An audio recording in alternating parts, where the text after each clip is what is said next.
Roman Kolosinick. How does the Church of Scientology decide where to establish a presence in a new area? Scientology critics like yourself, Mike Rinder, and Leah Remini state the church is after money, and that one needs a lot of money in order to go up the bridge. Well, Mike Rinder posted a poster of speakers coming from the Cincinnati org to the Cleveland mission on December 2nd. The Scientology Cleveland mission is in Parma, a suburb of Cleveland, and as blue-collar as you can get. One would think they would try to establish themselves either downtown or in a white-collar suburb. If the Church of Scientology has all this money, then renting or paying for property in a high-rent, high-priced district should not be any problem. All right, Roman, well, I'm glad you emailed me about this question because it indicates that you actually have no idea how the missions are different from the orgs of Scientology. So let's talk about this. I have talked about how there are, I've put the entire hierarchy and organizational structure of Scientology into video form as a very early video I did years ago called Scientology's Organizational Madness. But let's talk about, in more detail, about the difference between a Church of Scientology, which is a mission of Scientology, versus a Church of Scientology, which is an org, or what is called a Class 5 org, which is your city-level church. Okay, I've referred to those as city-level churches, but I can see how that could be confused with missions. The way a mission starts is there's a mission holder. And that is a Scientologist who has decided that he individually wants to get the rights to deliver Dianetics and Scientology. He wants to sell Dianetics and Scientology materials and deliver Scientology services. And that is a franchise operation. And it's run by the mission holder who buys the rights to deliver those services and sell those materials from the Church of Scientology. He's licensed by the church as an individual to start a group. It's on him to rent the location, to hire the staff, to implement Scientology policy in such a way that he will run his mission according to how Scientology wants it to be run. But Scientology, the management hierarchy of Scientology, does not issue week-to-week orders to the mission holder in the same way that the orgs are managed. Okay, it's a much lighter touch with missions because the mission holder is basically like, hey, you make it or break it. It's all up to you. He pays an initial amount of money, and I think it's in the order of $25,000 to $30,000 for what's called a mission starter package. Those are the legal contracts that he signs, and then a basic set of Dianetics books, Dianetics auditing introductory kits, Scientology basic books. I think there's an e-meter thrown in there. Films, there's a film station that is set up, and it might even be more than $30,000 at this point. It might even be as high as $40,000. I'm not totally sure, but I do know it's at least $25,000. And you get a film projector set up and system, right? And with all of this, it's on you to go open up a mission, and you'll get help from the Scientology Missions International branch of the Scientology hierarchy. Okay, Scientology Missions International, or SMI as it's called in Scientology, is a Sea Org outfit. It's a Sea Org management unit that is responsible for selling people these mission starter packages. So they try to find Scientologists and sell them these things to get them to open up a mission, but they don't really care where the missions are opened or what part of town, or they don't really have a lot of say in that. It's up to the mission holder to do that. So this place in Parma was chosen by the guy who runs it in Parma, who's probably lives in Parma, and that's probably why he set it up there. Okay? It's not, Scientology doesn't pay for the building, doesn't do any fundraising for it. That's not how missions work. Okay, the missions are a whole different thing from ideal orgs and the organizational structure that we've talked about in the Class 5 orgs. Sea Org members do not regularly go to missions. They might go every now and again, but they're not routinely going in the same way that they go to the orgs. And Sea Org members don't come down and run missions.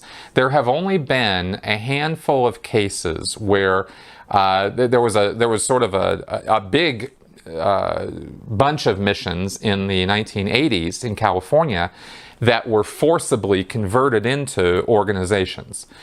Scientology does have, the Church of Scientology does have the right to do that. They can come in and basically just take it away, and that's probably in some fine print in the legal contracts that they have with the mission holders.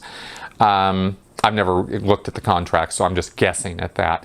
But I do know for a fact that Scientology, the Church of Scientology International, has sent Sea Org members in 2 missions that were troublesome for some reason, and has taken them over and has converted them into Class 5 orgs. That's happened that's what happened with Santa Barbara, San Diego, Pasadena, the Church of Scientology, the Valley. Those all used to be missions. Orange County used to be a mission, and they were all converted to orgs in the early 1980s. That also happened with Los Gatos in California later, when I was in management. That mission was taken over and converted into an org because the mission holder and the people who were running the mission had somehow created some kind of massive flap, big problem for the church, and so the Sea Org went in there and just took it over. But normally speaking, that's very unusual. That's not the normal course of events. Generally, the idea, or the sort of evolutionary idea with Scientology missions, is that a mission holder will get a Scientology mission started, build it up, get it going, make it really successful, be making money from it, because the mission holder has the right to make money from his mission. It's a profit activity, and they only have to send a certain percentage of their regular weekly income up as tithing or licensing fees, whatever they want to call it, to Scientology International. As long as Scientology International is getting its money, they leave the missions alone pretty much. And so that's kind of how missions operate, right, as far as I understand it. Now, since the 1980s, missions have been on the decline. They got a really bad name in the 1970s and 80s with Scientology International and with the Sea Org because they were so successful. Because there was a hands-off approach to dealing with missions, and Hubbard said, yeah, just let them, they'll make or break themselves. As long as we're getting our percentage from them every week, we don't really have a lot to say about the missions. Well, the missions were thriving, and the orgs weren't. And that was a big sore spot with the Sea Org, right, and with the churches, right? So you had in Los Angeles, you had all these outlying missions, like there was one in Burbank, there was one in Santa Barbara, San Diego, these places, Pasadena, they were thriving.